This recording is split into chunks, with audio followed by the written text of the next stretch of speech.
What's happening, people? Welcome back. When it comes to how we experience life and existence, this reality, if you will, the most important factor isn't what's happening to us at any given moment. It's how we understand ourselves, what we believe ourselves to be. This is why, in this video, I'm offering up a more cognitively congruent approach than viewing ourselves as separate and distinct beings in a cold and indifferent universe. Even though this is how most people experience their life, their existence in this reality, there's no support for that in the objective world. There's no scientific evidence of any distinction at the deepest fundamental physical levels. Everything is supported by space-time, by fields of energy or quantum field theory. And we're all in a cosmic bubble, a universal egg or womb that we've never separated from and never truly become distinct from. If mental resiliency and peak life experience are the goal, at some point we must get beyond this obsession with personal identity.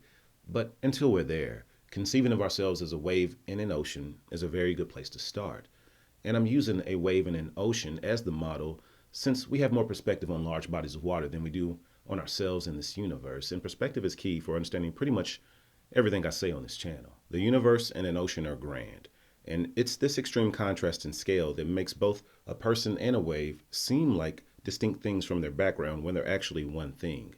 So if we're talking about deeper physical truths than what's apparent to us through our senses, we're all just waves in a universal body of water, fundamentally and essentially one and the same as the ocean, just momentarily and locally distinct in terms of appearance. An ocean isn't exactly a wave, and a wave definitely isn't an ocean, but they are essentially the same, and they're factually inseparable.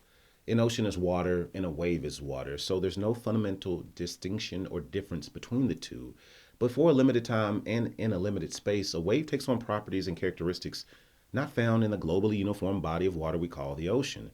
The same is true for us in this ocean of space-time, mass and energy we call a universe. Understanding what I'm saying here is the beginning of the transformation of your life experience from one of isolation and disconnection to one of support and infinite connection as you begin to identify with things more broadly. As I mentioned earlier, the perspective we have on a thing and our understanding of that thing determines our experience of that thing far more than what's actually happening to us and what's actually true about the thing. And this is the case, quite literally, for ourselves and for this universe or this reality. We should be grateful to be a wave, in my opinion, even though we know as a wave we're not the entire ocean. Waving provides us with perspective, not separation and isolation as many people think. And without this distinction necessary for experience, there would just be undifferentiated ocean and no experience. So gratitude is really the attitude as long as we're experiencing. Before I go, let me leave you with this to think about. If it wasn't for the wave, the ocean would never be able to see itself. And if it wasn't for our experience of existence or momentary individuation, the universe would never be able to ask itself a question. Again, we aren't the universe and the wave isn't the ocean in terms of how we typically experience them, but if we could stand far enough back, get enough perspective, enough distance from both, we could see them as essentially one and the same.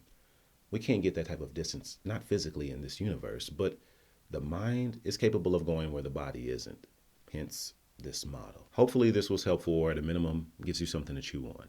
Either way, I thank you for watching this video. If you haven't liked and subscribed already, please go ahead and do so now if you found this enjoyable or useful. I hope to see you in another video, maybe tomorrow, but thank you for watching this one. You have a great day. Take care. Later.